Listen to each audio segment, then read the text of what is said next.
I'm Sarah Northrup at Texas Panhandle Centers, and thanks for joining us today. With me today, I have the team leaders from our Mobile Crisis Outreach Team. It's also known as MCOT, Carla Carrizales and David Bustos. And when we were talking last week about the signs of suicide and who to call and what to do, we did mention our crisis hotline number, which is 806-359-6699. What we wanted to talk about today is what happens when a person does call the crisis hotline and sort of what are the processes that happen after that.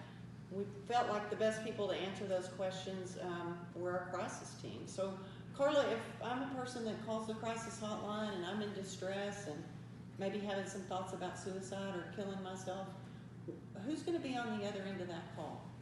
So Texas Panhandle Centers is contracted with mental health providers, and they are available 24 hours a day, 7 days a week. So if you call, there is somebody going to be on the other line to answer that call. They will talk to you and walk you through step by step as to what is going on, what the thoughts are, if there's any attempts, and they'll be able to help and direct you to the right care. So if we were to be activated, we would contact you within 1 hour. And so that's a requirement that you respond within 60 minutes of the initial call. Yes, that's correct. So we try to respond just to try to alleviate and provide support to that individual that has the suicidal thoughts. So we try to intervene by providing support to the client. We talk about the thoughts, and we talk about how to keep this client safe or the individual safe.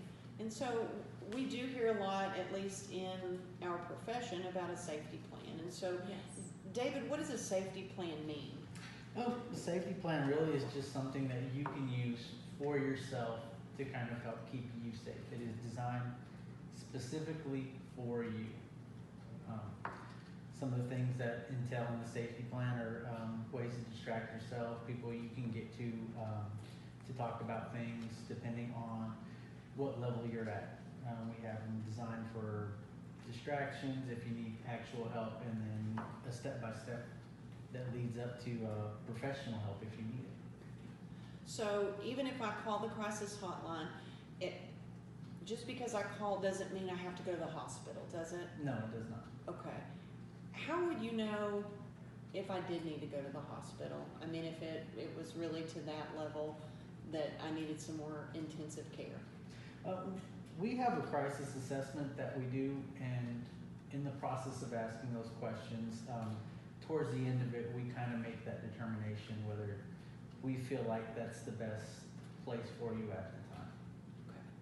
And so you might work with my family members in case they noticed that maybe my behaviors were different, or they felt like, wow, she's just not safe. Absolutely. Any family that wants to be involved, we strongly encourage family, because that's usually the first people that are going to notice something is wrong.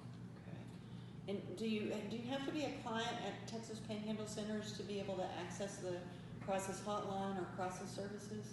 No, you do not have to be an active client with Texas Panhandle Center, so it's open to anybody in the area, in our community.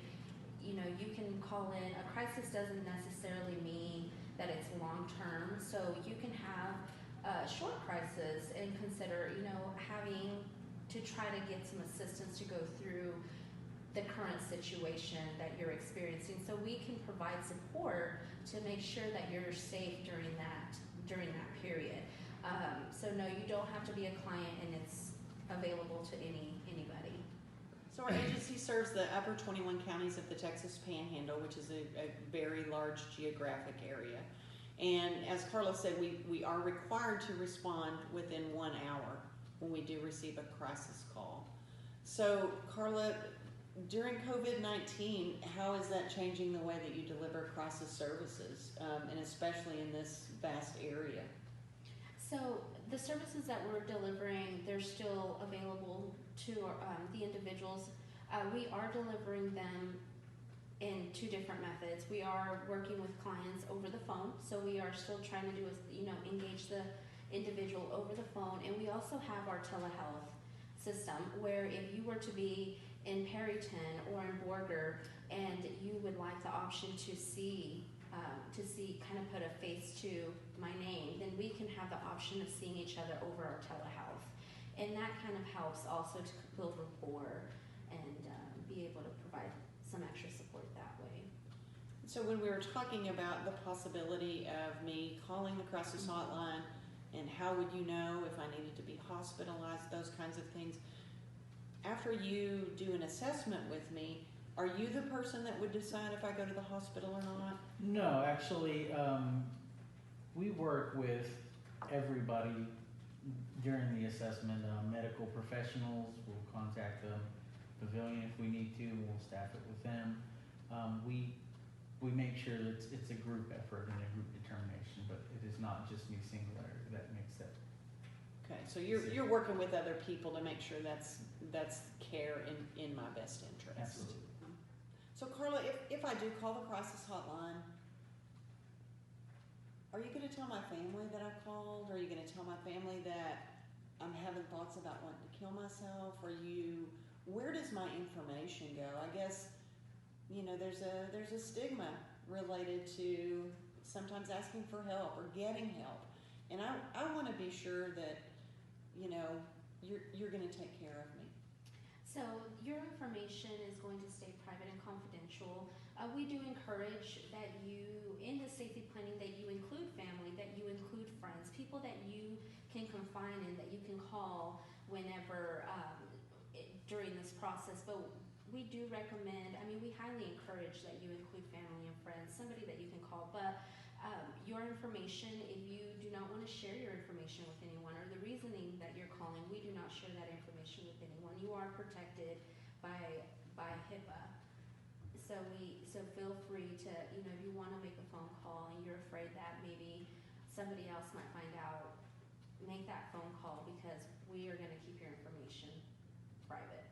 And we really want to do everything that we can to lessen any kind of stigma that's associated with getting health care. And mental health care should be treated in the same vein as any kind of health care. And so when people need some assistance, we want them to be able to raise their hand and get that assistance when it's available. You guys do a great job in our crisis services, and it really takes everyone in our agency to make sure people are safe and that we're working together to do that. So thank you for your time today. I appreciate it.